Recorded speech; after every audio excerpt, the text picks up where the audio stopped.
This is John Nichols of The Nation magazine, and you're listening to the Ralph Nader Radio Hour. Stand up, you've been sitting way too long. Welcome to the Ralph Nader Radio Hour. My name is Steve Scrovan, along with my co-host David Feldman. Hello, David. How you doing today? Hello, Steve. Good to have you and the man of the hour, Ralph Nader. Hello, Ralph. Hello, everybody. This is a very provocative, thought-provoking show, listeners, and it invites nuances and invites recognition. That's right, Ralph. On the program today, we are joined once again by Dr. Bandy Lee. Regular listeners know that Dr. Lee is a forensic and social psychiatrist and violence expert who edited the 2017 New York Times bestselling book, The Dangerous Case of Donald Trump. 37 psychiatrists and mental health experts assess a president. It was originally 27, but they added 10 more essays. In her latest work on the topic is a 4-part series on Substack called The Serious and Imminent Threat of Donald Trump. Among other things, we're going to get her latest take on whether someone with his psychological profile should have the nuclear football and whether he would actually leave office peacefully. Then, in the second part of the show, we're going to get Ralph's take on last week's second No Kings rally. And as always, we'll break it up with a report from our resolute corporate crime reporter, Russell Mokhiber.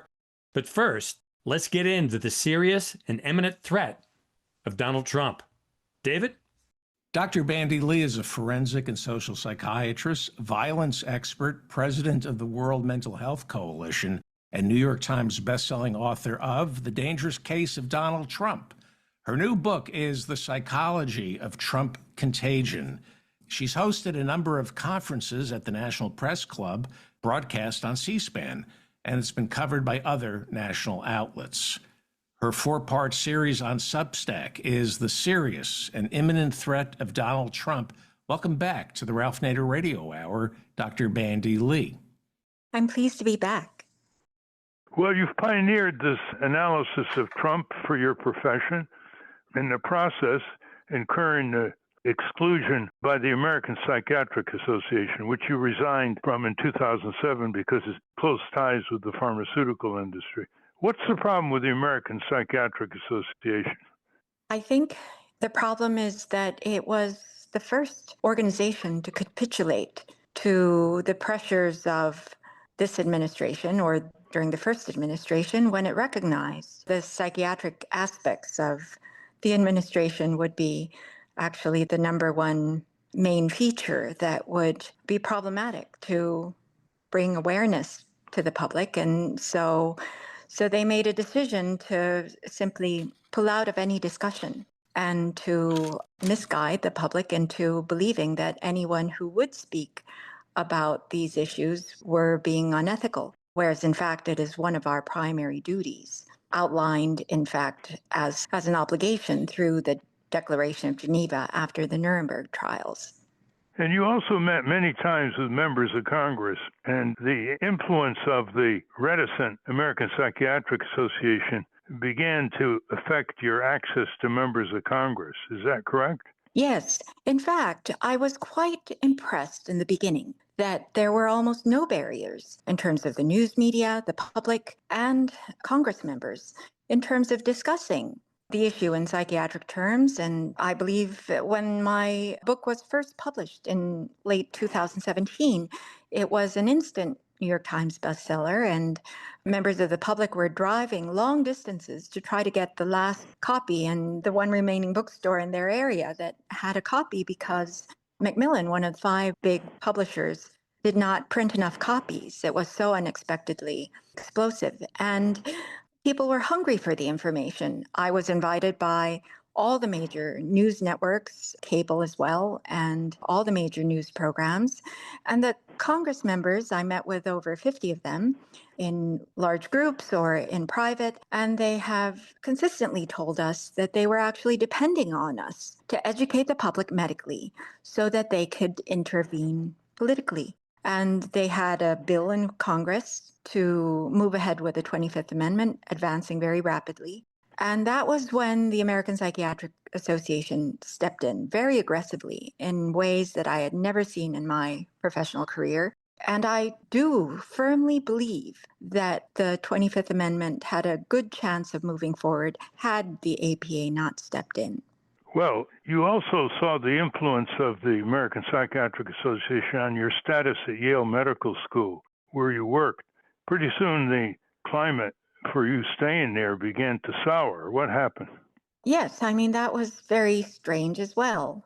The head of my division and chair of psychiatry, whom I had known for years, just simply stopped responding to me, and they had in mind my dismissal, but they could not really give a reason for the dismissal. It was only after the American Association of University Professors pressured them, wrote a letter to them, that they needed to give a reason for my dismissal, that they cited the Goldwater Rule and the American Psychiatric Association. But that, of course, didn't make sense. As you mentioned, I was no longer a member of the American Psychiatric Association. Their guild rule, I would emphasize that categorization, the Goldwater Rule could not be admitted by the licensing board, had not been adopted by any other mental health association because it conflicts with the First Amendment, and many people considered it a political compromise rather than an ethical guideline based on scientific research and modern practice. In fact, all those things go against the Goldwater Rule, and they had no other way of enforcing it other than by pressuring the university. How do you explain the independent press, like The Nation magazine, Amy Goodman, Chris Hedges? Why haven't they had you on? Why are they ducking this issue as well? I believe they too have been influenced by the American Psychiatric Association because Amy Goodman had me on twice before the APA intervened. And she even promised to come to the National Press Club conference in 2019, but then she canceled and lots of others canceled. And the reason they gave was the Goldwater Rule. Chris Hedges also once invited me and then canceled, and I don't quite understand the reasoning behind it, but he would join the company of many very respectable journalists who decided not to because the public isn't on board. And that's where I would say that the public was shut down and shortchanged in the area of mental health because we were the number one topic of national conversation within 3 months of the publication of our instant New York Times bestseller, which was unprecedented of its kind, being of specialist knowledge by multiple authors, and yet the public was told over and over that mental health experts have no place in a mental health discussion in public. And actually, we know that the public was not on board because for many, many years, we've gotten numerous messages, inundations of messages. Where are the psychiatrists? Where are the psychologists? And producers have invited me to major shows on cable and network television, and over 70 of them were canceled at last minute. Only one eventually was aired, and the host was fired soon after. Let me suggest why the progressive media is avoiding your type of elaboration and explanation. They do not want to be accused of what the communist regime in the Soviet Union did to dissenters. Stalin and his cohorts would basically say that dissenters are insane. They have mental impairment and they should be sent to prisons in Siberia. And progressives throughout the decades have been very fearful of being tainted with that accusation about dissent in American society. Because that's an erroneous fear, because what needs to be illuminated is what actually is mental illness and to educate people on its characteristics. What happened with Soviet psychiatry and Chinese psychiatry, communist psychiatry, has been an extremely cynical interpretation of psychiatry, basically stating that it's an area where anything goes. We can label anyone with a psychiatric illness, whereas that's really not true. Psychiatry is an area that is scientifically founded just as much as the rest of medicine. In fact, there's no difference whatsoever. And the public needs to be educated that it simply is the mind being affected. And we can tell signs, and there are definite signals toward it. And in fact, especially when people are accusing them of psychiatric labeling, there's a likelihood that the other side has something psychiatric they need to hide. This is an area where the public often retreats when there are threats or intimidation, even in terms of intervening with this administration. And what needs to be clear is that with the personalities involved, a lack of intervention, capitulating to their demands, does not diminish danger, will not keep us safe. In fact, it will dramatically increase the dangers. What is necessary is for us to actively and aggressively intervene according to the science, according to standards of practice. Psychiatry has its own standards of practice. And to do so is to affirm reality, affirm norms and standards, and to set limits on personalities who cannot set limits on themselves. What's interesting, Dr. Lee, is that Trump himself accuses dissidents, people who disagree with him politically, as lunatics, his words, insane, his words, wackos, insane, deranged, insane. He's used those words against Jack Smith, who is a career prosecutor, moving toward indicting and convicting Trump on a number of felonious violations. He does what the Soviets do. When Mamdani won the primary in New York City, he immediately issued a tweet calling Mamdani, quote, a communist lunatic, end quote. So he and more than a few of his cohorts are using this psychiatric pejoratives in their own interest.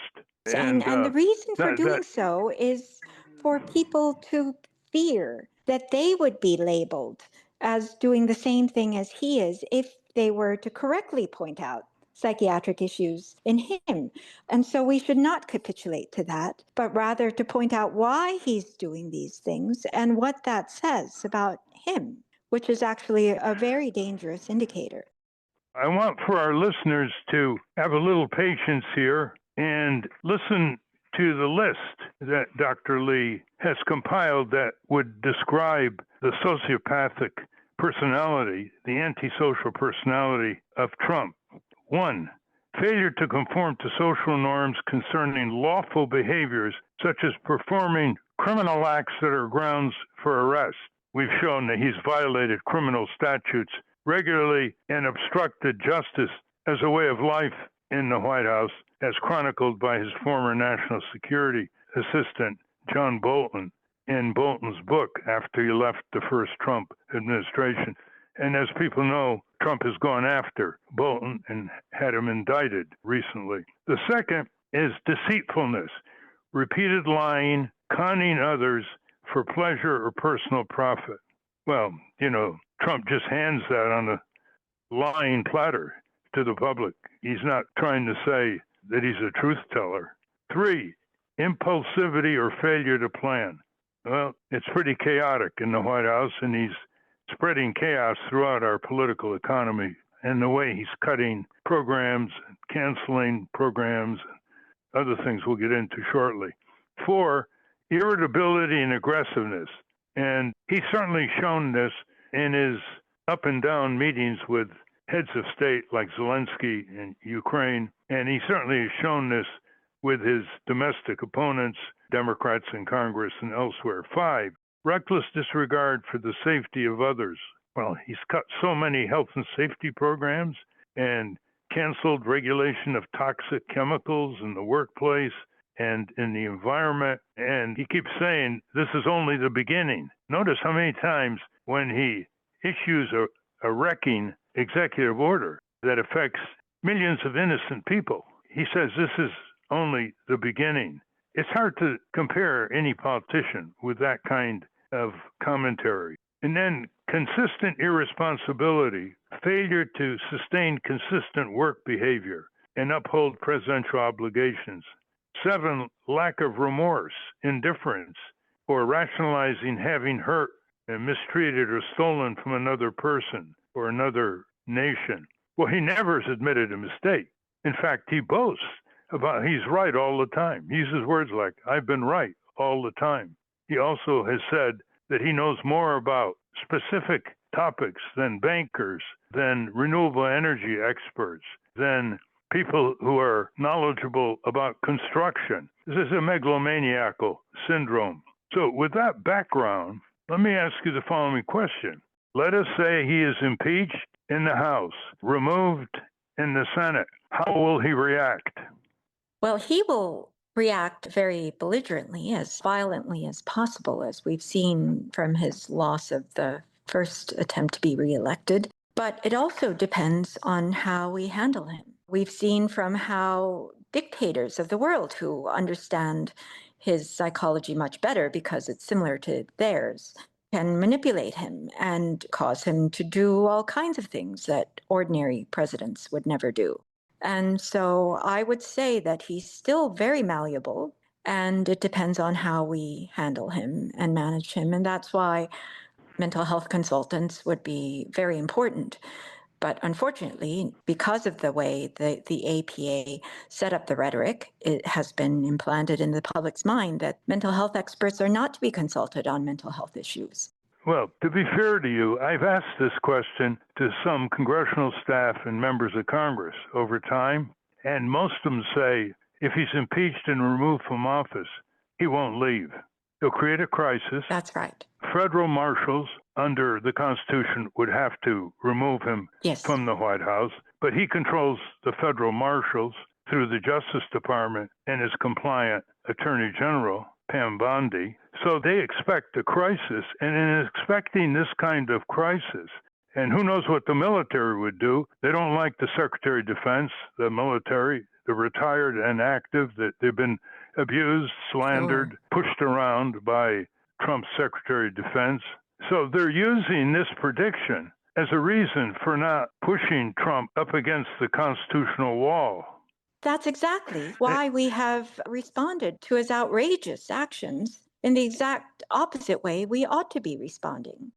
So how would you, with your colleagues and those who support you, influence Congress? You're right in that impeachment is a solution for high crimes and misdemeanors. And historians and legal experts have said that this kind of mental impairment would count as misdemeanor, and that would be a provision. Several Congress members have reached out to me privately, and new members, not the ones who had consulted us before. And I actually commend them highly for taking the courage for doing so. But even after being thoroughly convinced and on board and actually appreciative of our explanations and our recommended solutions, they don't feel that they can get other Congress members on board, partly because, in part, because the language has gotten so much to the point where, as I mentioned, mental health professionals have been blacked out from the major media for 7 years now. And the public believes that mental health issues are not to be dealt with through the mental health profession. And mental health professionals also have responded with capitulation and acquiescence in the sense that even when they see clear situations where what is wrong is very clear to them and they could recommend solutions, they don't speak up.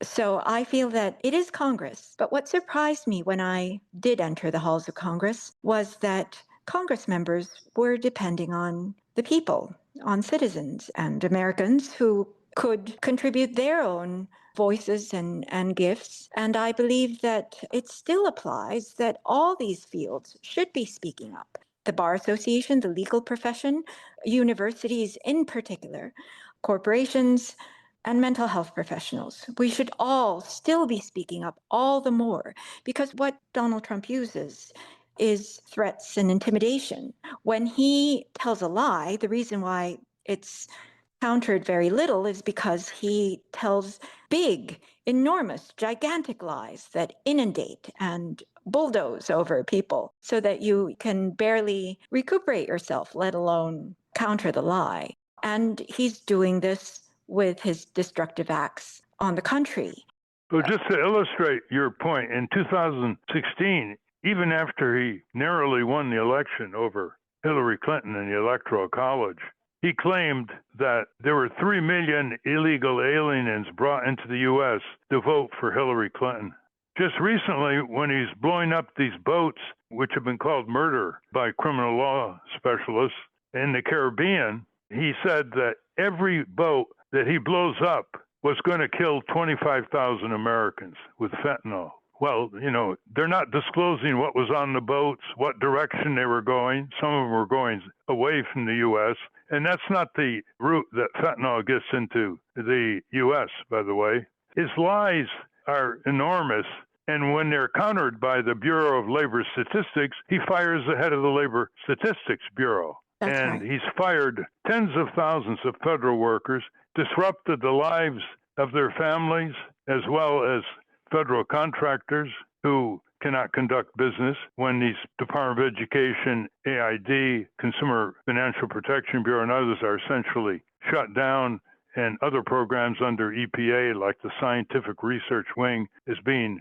shut down. But to give you an opening on Capitol Hill, let me tell you what Jamie Raskin, the ranking member of the House Judiciary Committee with a safe seat from Maryland, told a friend when the friend asked him, why don't you have shadow hearings? You've already had informal hearings among Democrats. They take out a committee room and they have witnesses and invite the media. They're not binding hearings. They're not official, but there's nothing that can stop the Democrats from doing that. And he was urged to have a informal hearing on impeachment. And he said, quote, that's a very good idea, end quote. But then nothing happened in subsequent weeks because he consulted with Hakeem Jeffries, the leader of the Democrats in the House, who was adamant about never moving toward impeachment, not laying the groundwork, not educating the public, not creating any activity that might lead national pollsters to ask the question of the American people,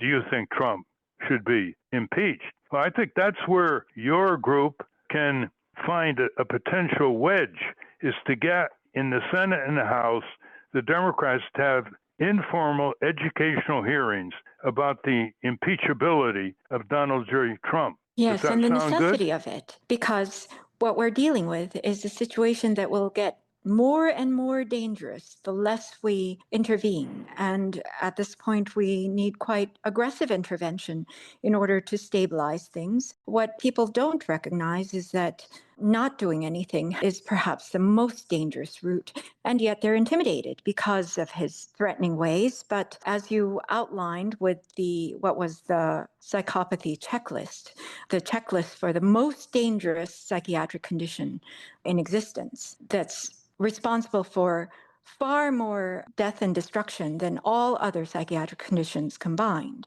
that he meets criteria not just to meet the diagnosis, which is 30 out of 40, each item scoring up to 2 points. He scored 36. So I'm sharing this with you to simply illustrate the level of dangerousness we're dealing with. And the choice is, do we act or do we allow for the destruction of our country, which is what it has come to, destruction perhaps even of the world? Pathology leads to death and destruction. Give our audience your Substack. It's bandyxlee.substack.com. People can go to my website, bandylee.com, and just click on the newsletter to subscribe to it. Dr. Lee, I want to read a section in your first article in a series of 4 articles on your Substack, which I think is extremely concrete. You say, quote, we were aware that all persons who have any involvement with nuclear weapons are required to have a yearly thorough mental health evaluation, except for one, the commander-in-chief, who has sole authority with the nuclear football, constantly at his command to order their use, has no such requirement, and alerting against this glaring and dangerous omission was part of our duty to the public as well as our conscience as citizens, end quote. So, for example, in all the bases around the country where we have these underground missile sites, nuclear weapons, all the officials, the skilled people, the operators have to go through a rigorous mental examination. And the only one who doesn't is the President of the United States. That's correct. Why isn't In more fact, made of that? Well, in fact, all military personnel, before even taking their posts, need to pass mental health fitness exams. Those who deal with nuclear weapons are actually required to pass very rigorous psychological testing every year. And the public needs to know that it's a glaring omission that the person who commands nuclear weapons is not even required to pass the most basic exams that his subordinates all are required to pass. In other words, all the men and women in nuclear subs around the world, U.S. nuclear subs are always patrolling in the ocean around the world. They have to have a regular mental health evaluation. All the pilots and the crew of these B-52 bombers that are in the air 24 hours a day with nuclear weapons have to pass a mental health evaluation. Do you know anybody calling for the President of the United States, regardless whether it's Trump, to have a similar evaluation over the years? Has anybody made that point that you've been making? Well, that's one of the reasons why Representative Janie Raskin, in fact, was trying to pass a bill to form a congressional commission that the 25th Amendment allows for, where a number of members appointed by both parties would assess the need for a presidential examination, which would include psychiatrists and neurologists, by the way. And he was gaining ground on that bill just when we were consulting with him. Well, there have been a couple of authors of the horrors of nuclear war issuing books and getting press recently, and they do not run away from that problem.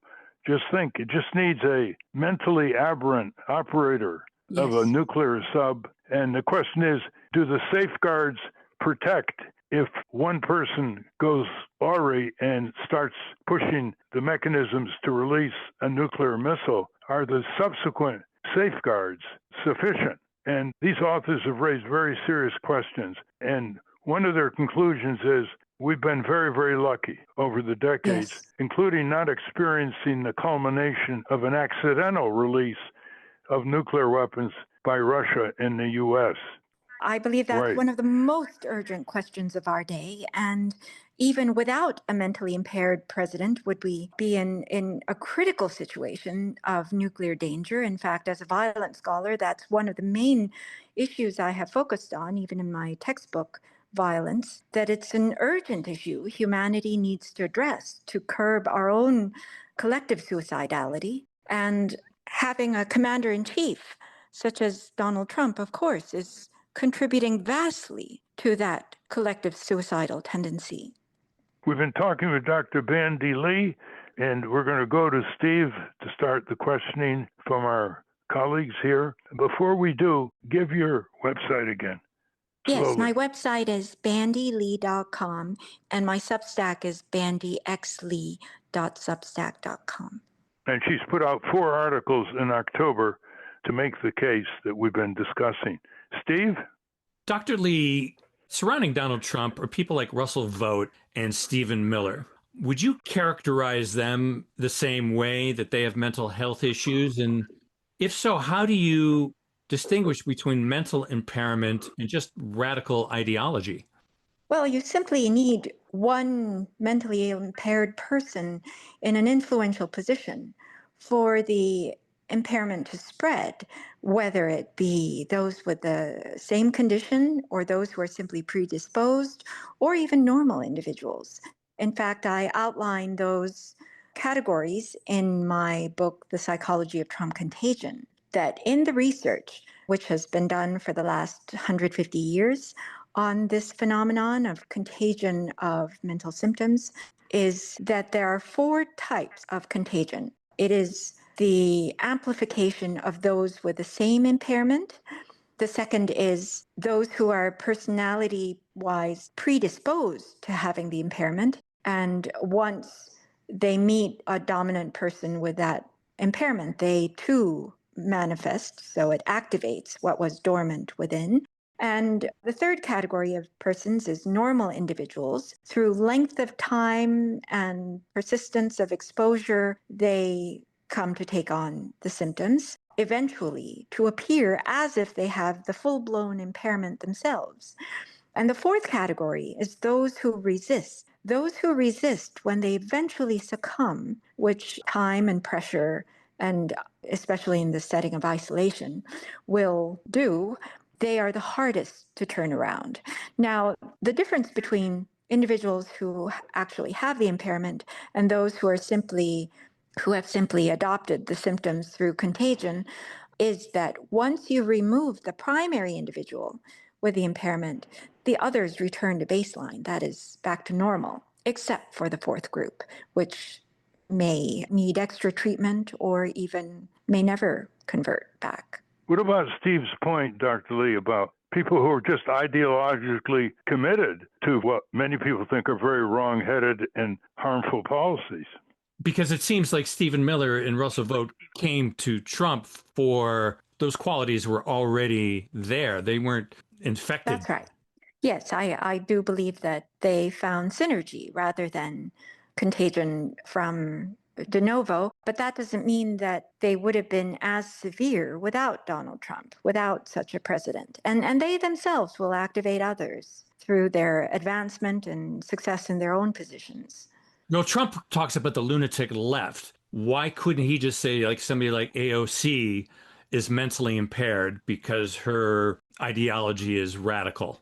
Well, he would like to assert mental labels. They're not really mental health labels, but he even called Nancy Pelosi crazy, or he's given lots of labels that have to do with mental illness. And that is because he's projecting what is happening in him. He will see it in his opponents a lot more than a normal person would, for example.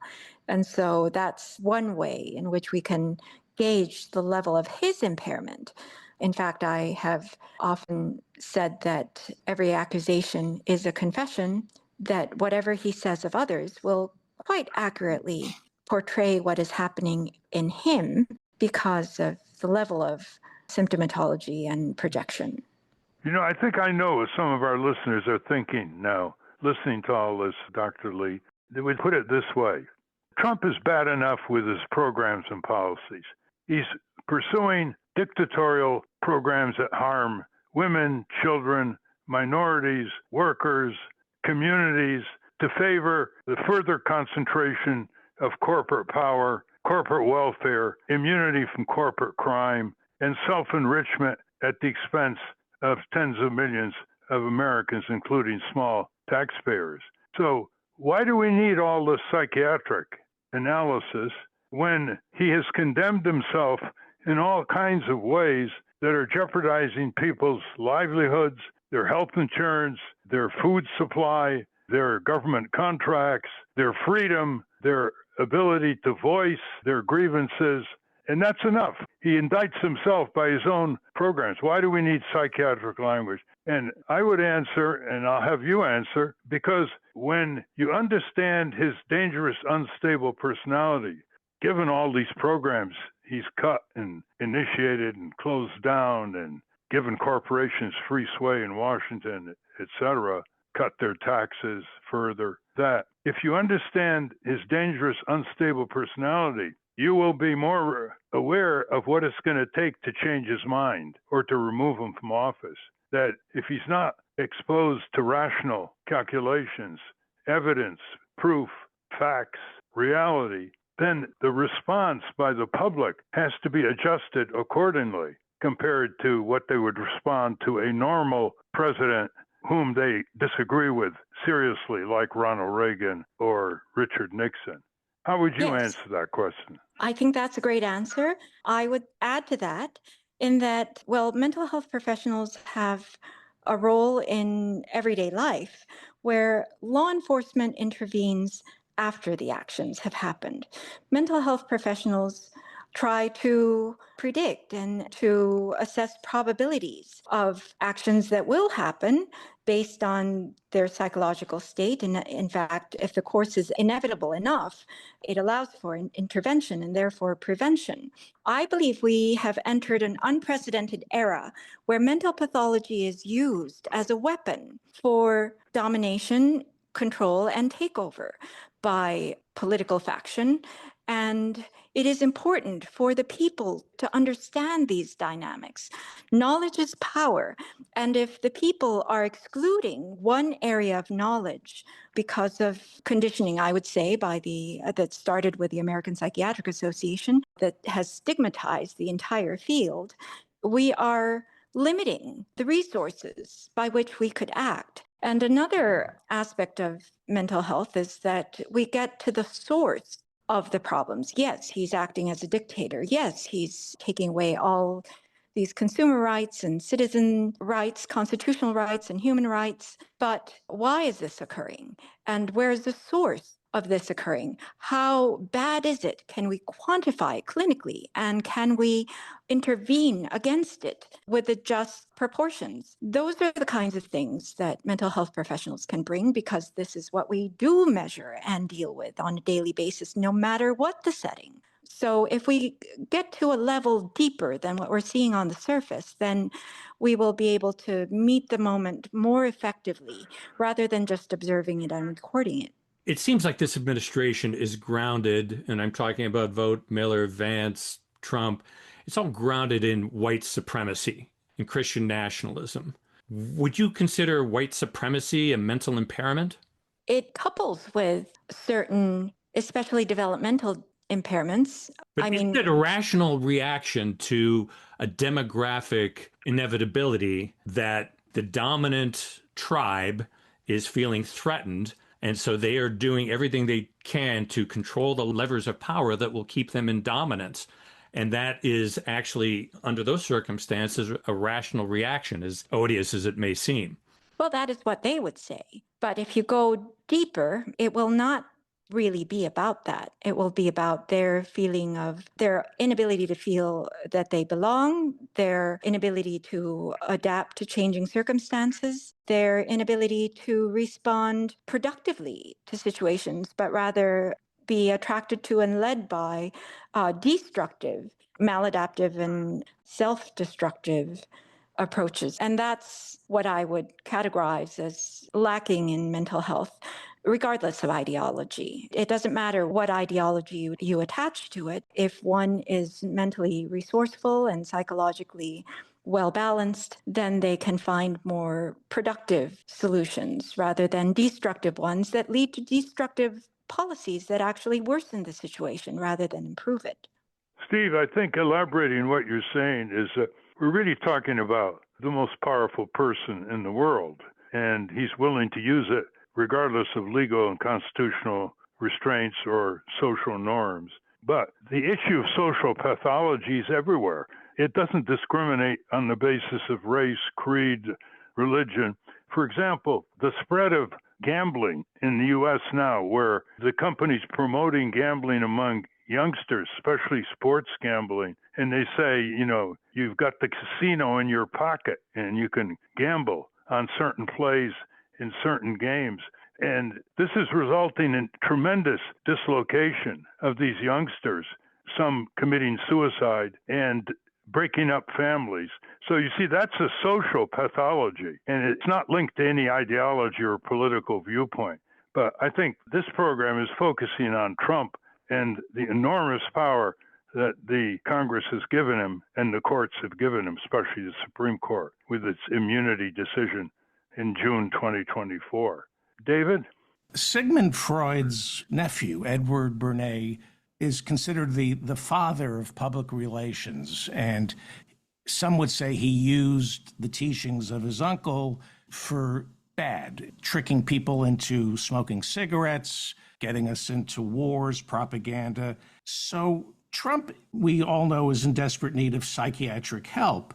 Do you ever wonder if he's actually getting psychiatric help, not for his own well-being, but in terms of how to control the masses? He seems psychologically savvy, doesn't he? Do you ever wonder if an evil psychiatrist or psychologist or someone schooled in Freud is helping him manipulate? Well, Adolf Hitler was said to be a seismograph of crowds. He could sense better what was happening psychologically with the crowds and how to manipulate them far better than anyone else could. In fact, psychologists and psychiatrists would struggle to keep up with especially psychopaths who are especially skilled in imitating human emotions in order to present the perfect profile of a person for any kind of position or job or even the presidency, but none of those qualities are real. And so I would say he does not need psychiatrists or psychologists. He, in fact, would instinctively and has spent a lifetime honing those skills because he doesn't have the actual qualities that most human beings have. What a psychopath lacks are empathy, compassion, a conscience, remorse, things that ordinary people have developed. He has not been able to develop. And that's why these personality disorders are so dangerous. And yes, and mental health professionals try to deal with these individuals, and it takes that level of training to be able to deal with them or even to recognize them. One needs not only to finish psychiatric training, but forensic psychiatric training, that is psychiatry at the interface of mental health and the law, and then additional training to be able to detect psychopaths because they are so skillful. But once you do, you recognize how dangerous they are. In fact, it's a regular feature of our dangerousness risk assessment, which is what we did on Donald Trump when we were recommending it for Judge Juan Merchan before his sentencing. Of course, we know what happened with that. The sentencing kept being delayed, and the Supreme Court decision essentially annulled any kind of effect of his conviction. David, just taking off from your observation, there's no doubt there's a certain unparalleled genius in the cunning of Donald Trump and his understanding of a large segment of the population in our country. I think he knew more about the susceptibility of tens of millions of voters, many of whom were susceptible enough to choose him as president, than all of us put together. For example, if we were asked 10 years ago that there's going to be a presidential candidate who was a flamboyant abuser of women and is being accused by numerous women of sexual assault, would he become nominated by a major party to be president? I think most of us say no. I think if we were asked, well, someone who's a failed businessman, especially a failed gambling czar, and has gone bankrupt as a technique of evading creditors and payments to workers and treatment of consumers, would that person have been nominated by a major party? And I think most of us would say no. And if we were asked, well, what about a candidate who is a daily liar and creates fantasies to replace realities and makes crazy promises about paradise on earth if he's elected, would we think that millions of people would believe that? So let's give Donald Trump credit. He knew more about the weakness of our democratic society than all the political scientists put together and all of us put together, because he was elected. That is exactly why we as mental health experts felt the need to come forward in the very beginning, because we don't think of this as simply a normal political situation. It goes beyond corruption, although those things serve as fertile ground for mental impairment to flourish.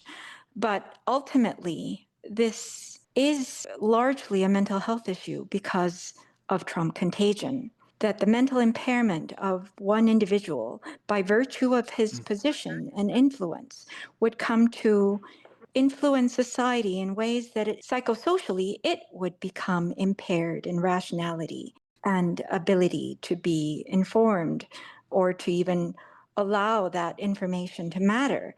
That has been greatly impaired by the mental health pandemic, that I sometimes call it, that Donald Trump unleashed on our society.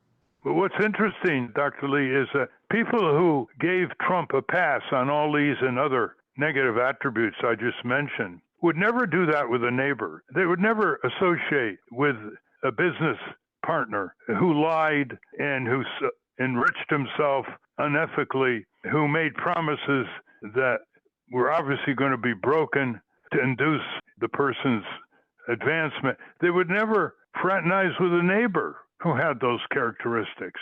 Yet when it comes to the most powerful person in their lives, the President of the United States, who could deny them all kinds of conditions for a decent livelihood for themselves and their family, they accepted it. And so you got to credit his insight. And you remember once he said that he could, in the middle of Park Avenue, shoot someone and he wouldn't lose any of his voters. So he understood susceptibilities.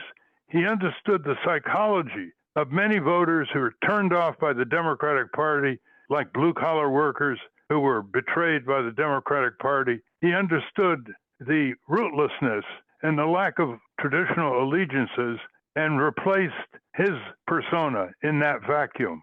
Mental health professionals need to recognize that and study that. Yes, we were hoping that he would become a subject of study, but that was quickly blocked off, as you know. But when he was making those comments, such as that he could shoot anyone on the street and not lose voters, that he himself was impressed at the power of his own pathology. And that is why mental symptoms cannot be diminished as simple debilitation. Some actually advance to the point where the person can become very powerful and very destructive. David and Steve, do you have any wind-up comments before we conclude? What about fear of him as opposed to contagion? When you see people in the Republican Party who get in line, is it contagion or fear and ambition? I think what David is alluding to is what has happened again and again to get those extra votes in Congress on Trump's legislation. Physical threats by the network of Trumpsters around the country directed toward lawmakers and their families. And they've actually talked about it. Senator Tillis from North Carolina has mentioned that, as well as other senators. So I think David's making an important point. What's the difference between contagious and fear? Well, for contagion to occur, there have to be three factors. There's the offending agent, who is the primary person with the symptoms. There are those who are infected, such as his followers, who ordinarily we would think of it in terms of strength of immune system or resistance. And the third factor is the environment. So the threats and fear and actual consequences to those who do not capitulate, those would count as part of the environment that facilitates the contagion. Well, we're out of time. Thank you very much, Dr. Bandy Lee.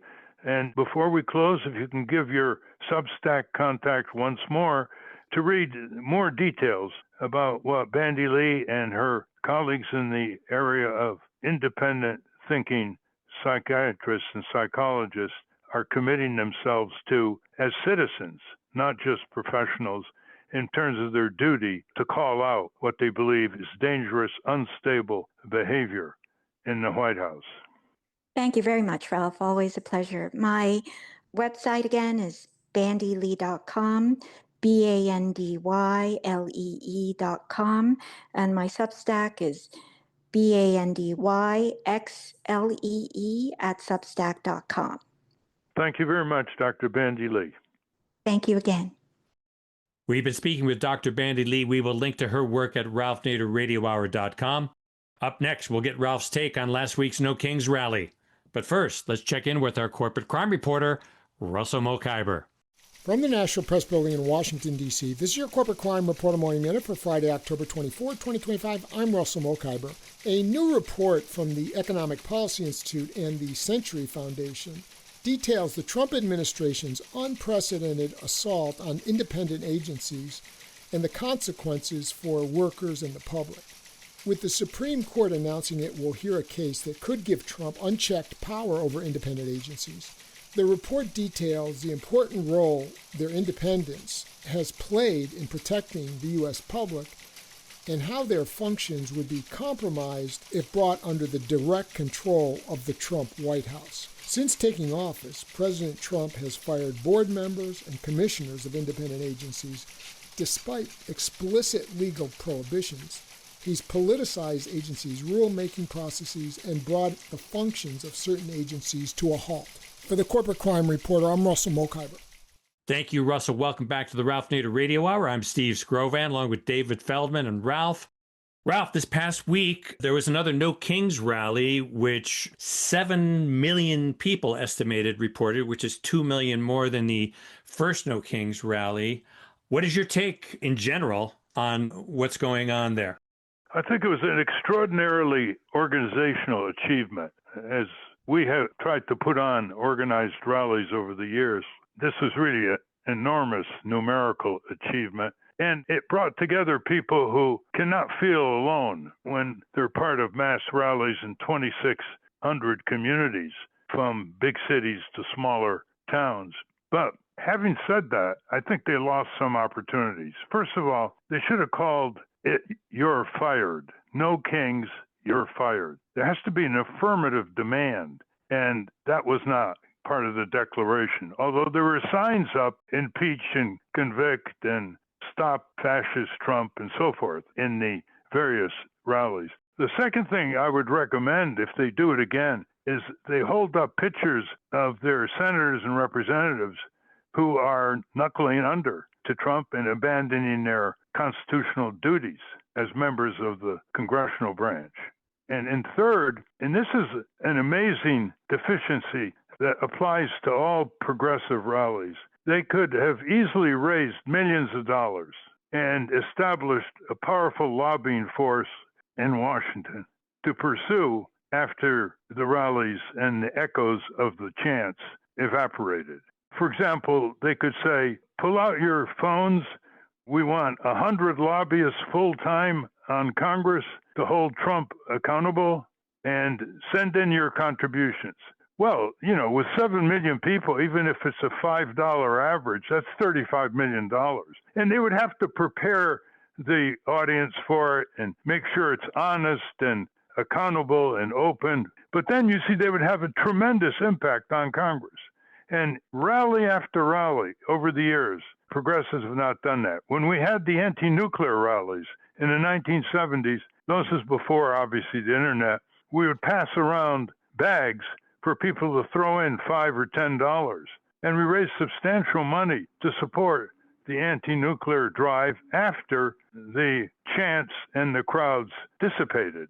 And then the final bit of praise I have is they've actually innovated, starting in Portland with inflatable animals, and that has flummoxed the aggressive ICE agents. They don't know how to deal with that because, you can't really accuse someone who's dressed up as a flamingo or as a duck. It's pretty hard to accuse them of aggressive interference with the ICE operations. So it's now spread all over the country. And I want to applaud that innovation, which we need many different innovations in the operation of mass rallies in an internet age. Yes, what's your response? Well, it's hard to wrestle down snuffleupagus and handcuff them on the ground. Steve, you were saying that this has been done before. Well, yes. Ralph, you know about inflatables and your colleague Gene Still, who used them in those rallies. So, but they didn't have human beings in them. Right. So specifically when they are at these ICE detention centers, being naked on bicycles and dressing up in inflatable and other costumes kind of makes it ridiculous to crack down on them. What do you think, David? Well, I almost was moved to tears when I saw the frog standing up to the ICE agents, not to trivialize the man who stood in front of the tank at Tiananmen Square, but it was iconic. And it kind of revealed that these silly costumes are no less silly than what these ICE agents wear. I think it's been a stroke of genius, and I've been humbled by it. And they remind all of us that there's room for joy in a protest, that there's catharsis and joy. And there's also room, David, for these rallies having legs and building lobbies as a result of the massive congregation of people who want a different kind of society and world. in peace and justice. And that is where these mass rallies have failed. I think the organizers think that there would be too many suspicions and accusations and how the money is used. But I think they haven't paid enough attention to how to collect that money in a trustworthy and open manner in order to build the lobbying force days and weeks after the marches. And then you really get an escalating intensity that can result in real change. Well, they're already accusing George Soros, who is the go-to bête noire for the right, of financing him, of course, with no evidence, and claiming that his organization is paying for the signs. There is financing behind this. You can't have 300,000 people show up in Times Square without money being spent to make sure they show up and they're safe. Right, Ralph? I mean, there is financing behind this. Oh, no, of course. And the first big No Kings rally was heavily funded by a Walton heir, the Walton family of Walmart. I think it's Chrissy Walton. Yeah. And that was open. She was not secretive about it. Yeah, the Rockefeller Foundation, the Ford Foundation, Warren Buffett, and George Soros. I think he kicks in a couple of $1 million. But the Tea Party was getting funded by the Koch brothers. Jane Mayer writes about this over at the New Yorker. Both are somewhat astroturf. It's politics. You can't do politics without money. Exactly. You have to hire organizers. You have to prepare the sites. You have to deal with the law enforcement.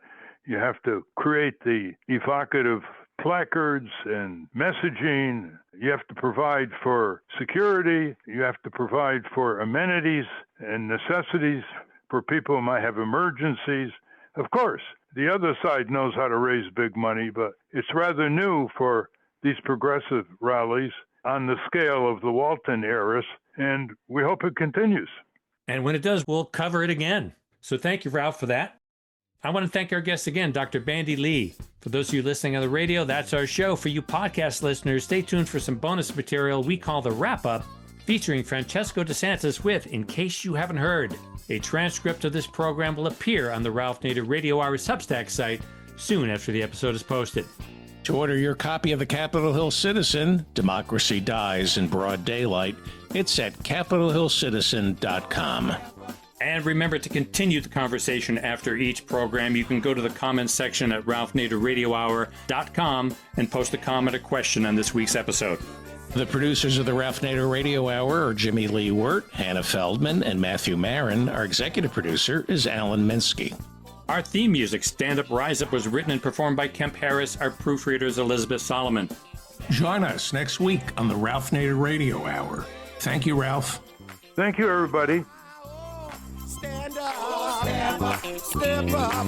You ought to step up. Rise up, rise up. I know you ought to rise up and stand up, stand up. You've been saying, I think you should step up. I think that you should step up. Rise up, don't let the system hold you down. Stand up, stand up. You've been saying, stand up,